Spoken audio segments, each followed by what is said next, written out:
Hello po mga kababayan, si Dante Maravillas. O yung surprise witness mga kababayan sa Senado ni Marcoleta, ang sabi ni Ping Lacson, nag-announce ngayon, kasi si Ping Lacson mga kababayan, babalik siya as chairman committee ng Blue Ribbon. Yung ibang mga senador kasi ayaw man pong humawak ng Blue Ribbon. Mabigat ang obligasyon ngayon ng Blue Ribbon Committee. So, inaasahan na si Ping Lacson babalik as chairman ngayong darating na November sa pag-resume ng Senate session. Ang sabi ni Ping Lacson, plano niyang imbitahan muli si Orly Gutesa. Yan o. Very important witness, planong imbitahan ni Lacson sa Blue Ribbon hearing. Sabi niya dito sa kanyang post ngayon pala, October 25 sa X, if elected again as Blue Ribbon Chairman on November 10, our hearing will resume November 14. To help speed up the filing of airtight cases against some politicians, DPWH officials, and errand contractors, we will invite, among others, a very important witness and retired technical sergeant Orly Gutesa to shed more light on his sinumpaang salaysay. Tapos, magkakaalaman na po mga kababayan. Ang problema nito kung tuluyan ang magtago si Gutesa. Kasi nabuking mga kababayan yung kanyang sinasabing sinumpaang salaysay. Piki yung notaryo. So sabi ni Lacson, napag-usapan na nila ni Senate President Tito Soto ang posibilidad na maibalik sa kanya ang pagiging chairman ng committee matapos siyang magbitil sa pwesto noong Oktubre.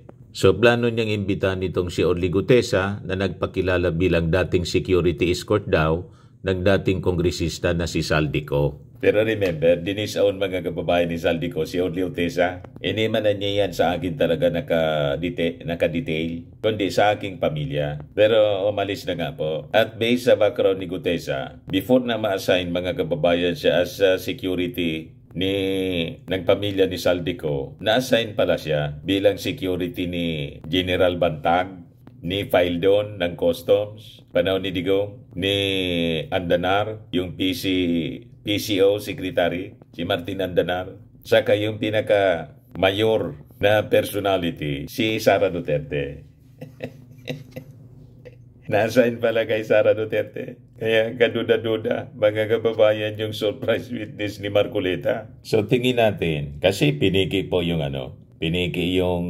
mismong notaryo ng kanyang sinumpaan sa salaysay. Malamang pati yung laman ng kanyang affidavit po, piki.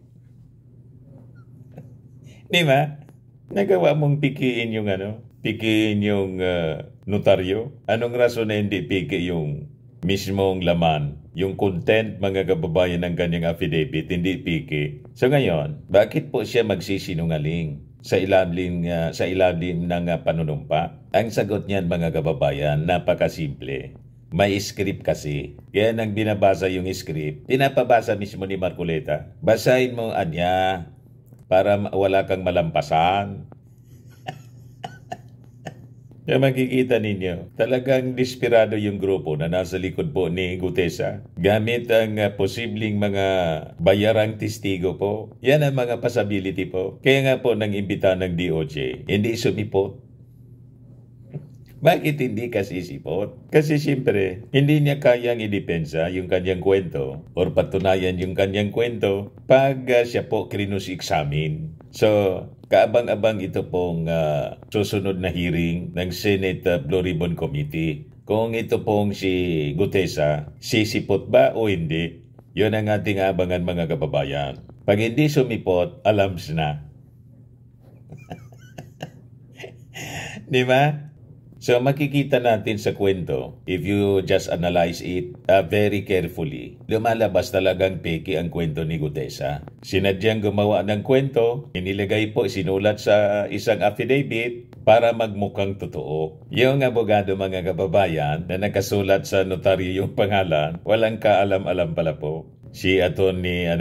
Titsi Rose Espera, sabi ni Atty. Espera, hindi ako anyang pumirma niyan. Ngayon, Kung piki mga kababayan yung dokumento, ang tanong sino yung mastermind ng script na mas familiar pa po si Marcoleta kaysa sa nag-execute ng affidavit. Ito po ang ebidensya, recorded.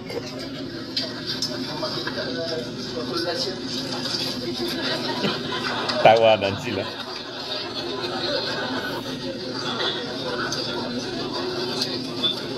Sa magmamadali, kung ano yung nakasulat yung nababasahin mo. Marcoleta, huwag ka nga magmamadali. Kung ano nakasulat, yun ang babasahin mo. Paragraph 20 niya. Tingin ninyo, sino yung may gawa ng script? Idiot na lang po ang hindi makaintindi talaga at hindi maulaan kung sino yung may gawa ng script.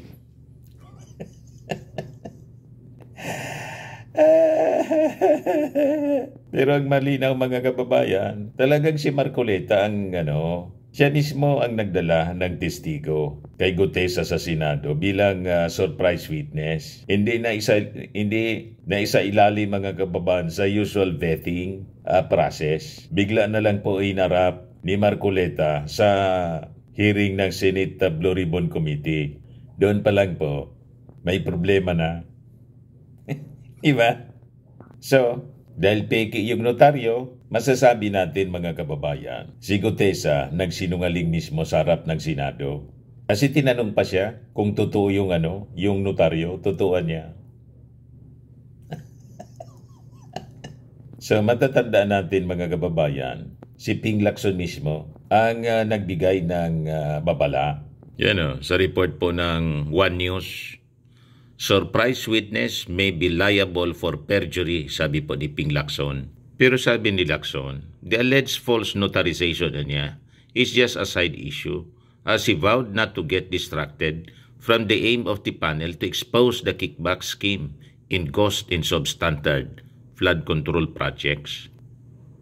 Sabi ni Ping Lacson, if it is proven niya that he lied and that he did not face the notary public in the document, then he can be charged with perjury, which the committee can recommend in its report, sabi po ni Ping Lacson. So makikita ninyo po dito ang DDS fingerprint. It's all over, mga kababayan. Familiar na po yung pattern. Maglalabas ng witness, tapos magkikwentong sensational, may binibiktima, pero pag inimbestigahan, peke pala. At nang-invite ng DOJ, hindi sumipo. Hindi ba may bad faith mga kababayan? Kasi kung totoo yung sinasabi niya, di sana, nang in-invite siya ng DOJ, immediately, nag-appear siya doon para yung mini-mention niyang mga personalities na sangkot, kung saan nag-deliver siya ng mali-malitang pera, ng tawag niya basura, makasuhan po. Di ba? Wala Hanggang ngayon, hindi nagpapakita. Kaya sabi ni Ping Lacson, iimbitahin niya uli itong si Orly Gutesa. So makikita ninyo, sabi natin kanina yung pattern. Ito yung taktika na ginamit noon ni Digong. Scripted testimonies, faking whistleblowers, saka political smoke screens. Di ba ganyan yung ginawa nila mga kababayan kay dating Senadora Laila de Lima? Ngayon, ML Party List Representative na. Kaya tingnan ninyo, after more than 6 years, napawalang sala po si Laila de Lima. Kaya lang, naipakulong pa rin. Di ba po? Napaniwala po tayo na si Laila de Lima sangkot sa droga. Yun pala, ginawan lang ng kwento. Afterwards, yung mga testigo po na ginamit, isa-isang nag-retract ng kanilang testimony. Kita ninyo, mga kababayan. So wag na po tayong pauulit sa mga taktika nila. Ito yung ginagamit nila ngayon para siraan si Martin Romualdez. Pag nagtagumpay sila kay Martin Romualdez, isusunod nila si PBBM. Kasi gusto nilang iupo si Sara. So ito yung mga kababayan pagpapakita ng desperation. Mga desperado na po. Kahit sinungaling, gagamitin nila. Kahit kasinungalingan gagamitin po nila. Sa bagay, sanay sila sa ganyan. Gagamitin nilang testigo. kontra doon sa mga tinuturing nilang kalaban sa politika. Pero ngayon, I think hindi na po uobra yung kanilang script kasi booking na po ang kanilang taktika.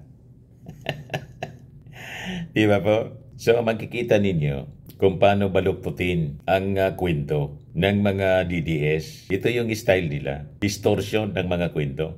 And DDS propaganda. Kapag hindi nila kayang patunayan po sa korte, ilalabas nila sa Senate hearing. O kung hindi, sa media. At gawing circus. Ngayon, kapag nahuli sila sa kanilang kasinungalingan, biglang pa-victim. Ganon umiikot mga kababayan ng kanilang style ng propaganda. So, kailangan po magtulong-tulong tayo sa pag-expose ng kanilang mga kasinungalingan. Kasi minsan, marami pa rin nauto nila naniniwala sa kanilang mga kwento. Mga kwentong kasinungalingan. Kasi iisa lang po ang kanilang objective. From the very beginning po, siraan si Martin Romualdez at tuluyang pabagsakin ang Marcos administration. Ganon ang kanilang objective mga kababayan. Ultimate objective. Hindi man nila po tinatago. Lagi nilang kinikwento. Harap-harapan. Yan ang script ng kanilang mga influencer sa social media. So tingin natin yung testimony po ni Gutesa. Walang saysay yun po mga kababayan. Worthless. Bakit? Piki po yung piki yung notaryo. Kung piki yung notaryo, malamang sa malamang, piki din yung laman. Ganon lang yun mga kababayan. Kasi kung totoo yung sinasabi mo, bakit hindi mo pinanotaryuhan sa totoong abogado? Bakit yung notaryo, peke? Ibig sabihin, hindi ka humarap talaga doon sa nagnotaryo. Takot ka siguro ma-interview muna kung totoo yung iyong sinasabi. Di ba? Pero ang nakakalungkot, talagang insistido si Marcoleta na basahin yung script. So sa pagpresenta po ni Marcoleta ng isang tainted witness, iniinsulto niya yung intelligence ng publiko. Malinaw na ginagago ni Marcoleta ang ating mga mamamayang Filipino. At lumalabas, pati yung ating hustisya, nilaso na niya. So hindi na po ito batas. Circus na po ito. Ang ginawa doon sa Senado. Yan ang nakakalungkot mga kababayan. Kung circus niya Mr. Maravilla, sino yung ringmaster? Sino pa yung nagpresenta? Diba? So malinaw mga kababayan, ang kwento ni Gutesa ay isang DDS script, fake seal, full of lies. Kaya nga po, siya mismo na nag-execute ng affidavit po, hindi siya mismo familiar ng kanyang in-execute na affidavit. Saan ka nakakitang? Ikaw nag-execute, ikaw yung nagkwento, hindi ka familiar. Kailangan bang turuan ka ng senador na nagpresenta sa'yo bilang surprise witness? Ito yung ebidensya.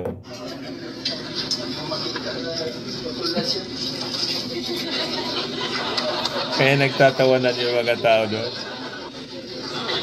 Gumakamot-kamot sa ulo si Gutesa. Sa magmamadali, kung ano yung nakasulat yung nababasahin mo.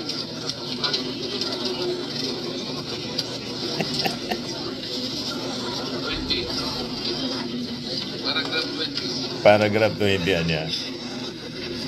Pulpo lang ang hindi makaintindi na hindi yun script.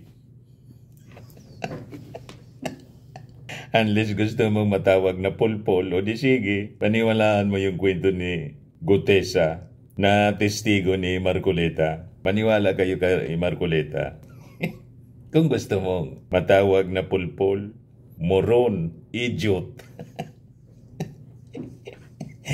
Ang maniwala sa kwento nila, mga kababayan, hindi na kayo nadala ang napakalaking ebidensya, yung ginawa nila kay Laila de Lima. Di ba? Kaya si Laila de Lima ngayon nakabalik po sa politika. Isa na siyang congresswoman, mga kababayan. Ginawa ng kasinungalingang kwento ng administrasyon ni Digong. Yon ang ginagawa ngayon.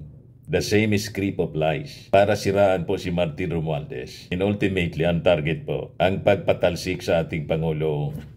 BBM.